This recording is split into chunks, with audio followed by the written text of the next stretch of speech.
Good evening and welcome to the another video. आज का हमारा वीडियो होने वाला है लाइंस एंड एंगल्स के ऊपर। लाइंस एंड एंगल्स ये क्लास 9 का कॉन्सेप्ट है, बट ये हमारा क्लास 10 में भी बहुत हद तक यूज़ होगा। हम लोग देखेंगे कैसे, not in only in class 10, पर ये और भी आगे यूज़ होगा। लेट्स सी कैसे होगा। फिलहाल लाइंस एंड एंगल्स के लिए पहले हमें दो पैरेलल लाइंस चाहिए, parallel in sense which are not intersecting and which have a equal distance throughout. like यहाँ से यहाँ तक का distance, यहाँ से यहाँ तक का distance. Okay, let this line be L and this line be M. Okay, for continuing of lines and angles we need to make a transversal. Transversal मतलब एक वैसा लाइन कैसा भी हो जो इस दोनों पैरेलल को कट करे या किसी भी एक लाइन को कट करे, उसे हम ट्रांसवर्सल कर लेते हैं। पर यहाँ पे हमें इस दोनों पैरेलल लाइन को एक ट्रांसवर्सल कट कर रहा है। Let mark it as S.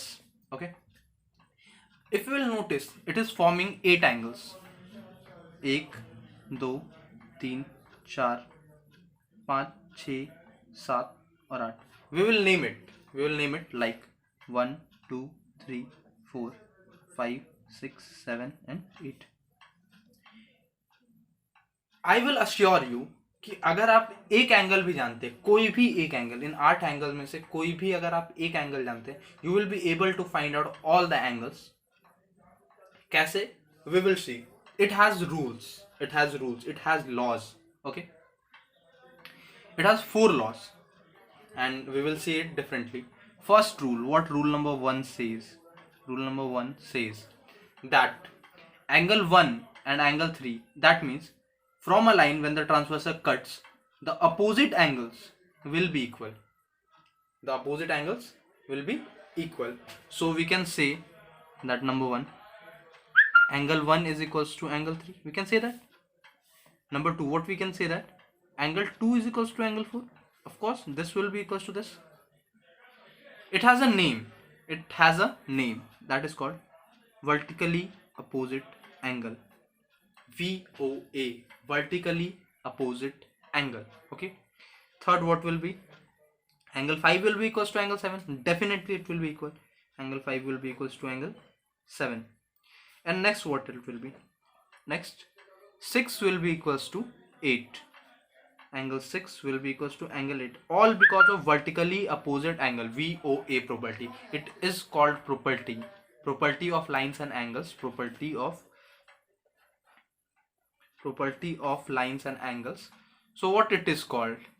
Vertically opposite angle. So 1 will be equals to 3, 4 will be equals to 2, 5 will be equals to 7, and angle 8 will be equals to angle 6.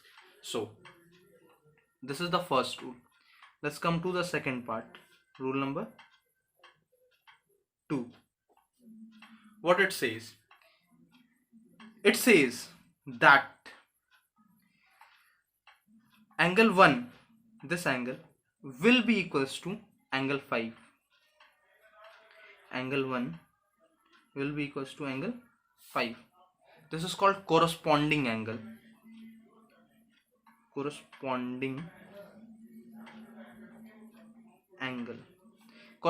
angle rule. It is a rule. So angle 1 will be equals to angle 5. So angle 2 will be equals to angle 6. Therefore angle 4 will be equals to angle 8.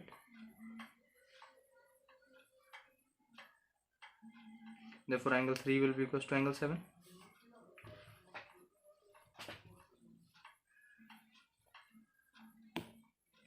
So third rule says, we will see the third rule, or say the property, third property. What we have seen, it's vertically opposite angle. What we have seen, corresponding angles. And now we will see alternate interior angle. Alternate interior angle. What does that do? ये क्या करता है? तो alternate interior angle में हम देखेंगे कि ये सिर्फ internal देखिए, internal in sense कि ये दो लाइंस आपको दिख रहे हैं, पैरेलल लाइंस, इसके बीच में 4 एंगल्स है, 4 3 5 एंड 6. ये चारों के बीच का रिलेशन है ये. यहाँ ऑल्टरनेट इंटीरियर में what we can see that angle 4 is equals to angle 6. Angle 4 is equals to angle 6. What we can see second, that angle 5 is equals to angle 3. Angle 5 is equals to angle 3.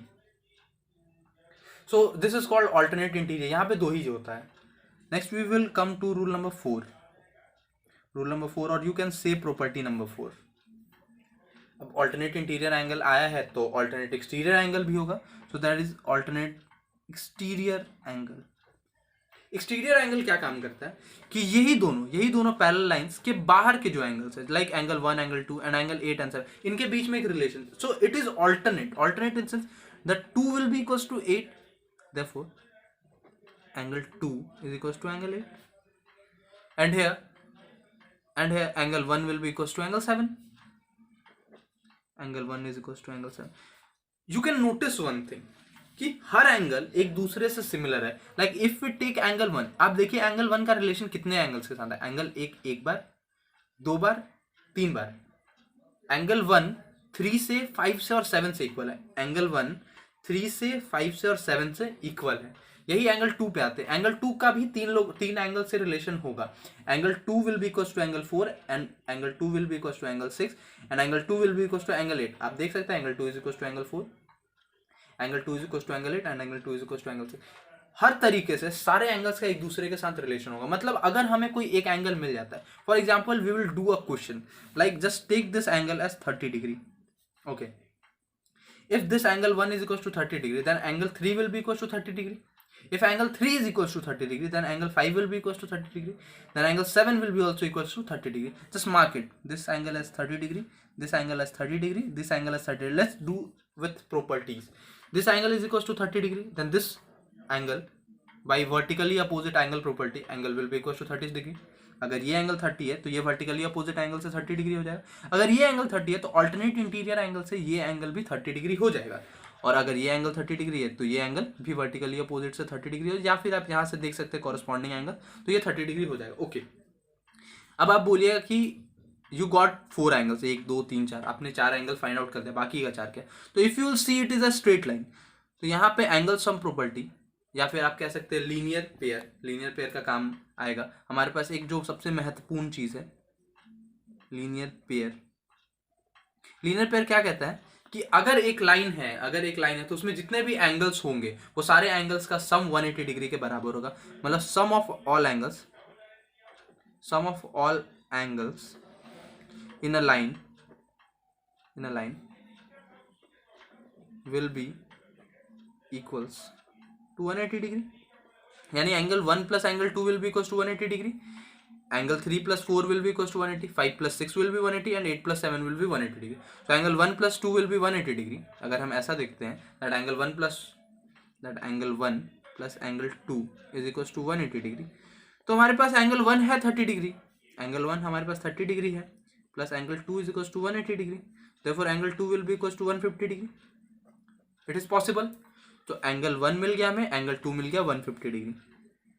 Same vertically opposite angle, so this angle will be equals to 150 degree. Same angle 4 is 150, therefore angle 6 will be 150 degree. And if angle 6, क्योंकि ये alternate interior है, and if angle 6 is 150 degree, then angle 8 will be equals to 150 degree vertically opposite. और आप यहाँ से देख सकते हैं angle 4 is equals to angle 8. आपके पास एक रिलेशन है, angle 4 is equals to angle 8, corresponding angles का रिलेशन है. तो यहाँ पे आपको सारे एंगल्स फाइंड आउट करने का एक अलग सा मौका मिल रहा है. This is all for the video. यहाँ पर आपने एक छोटा सा चीज सीखा, that how to find the relation between two parallel lines with a transversal. जब ये 8 एंगल्स फॉर्म करेंगे तो अगर आपके पास एक भी एंगल है तो आप इसको कैसे यूज करें. इस चीज ये आपको डायरेक्टली क्लास 9 में देखने मिलता है, पर इनडायरेक्टली अगर आप देखिएगा तो जैसे ही आप ट्राइंगल्स पार्ट में जाते हैं, my next video will be on triangles, और वहां पे हम लोग कॉन्ग्रुएंसी वगैरह देखेंगे, पर वो उस चीज में तो काम आएगा ही. ट्राइंगल्स में अगर हम नोटिस करेंगे तो हर ट्राइंगल में एंगल्स का बहुत अच्छा कॉन्सेप्ट होता है. एंगल्स के ऊपर बहुत अच्छी अच्छी बारीकियां होती हैं. उन सब के बारे में अगर हमें नहीं पता होगा तो हमसे क्वेश्चन नहीं बन पाएगा. तो हम ये इसलिए ही पढ़ रहे हैं क्योंकि हम आगे जाकर ट्राइंगल्स का वीडियो अच्छे से देख पाए, अच्छे से समझ पाए, ट्राइंगल्स को अच्छे से क्लियर कर पाए. This is all for the video. Thank you so much. Stay safe at your home. Be happy, B smiling.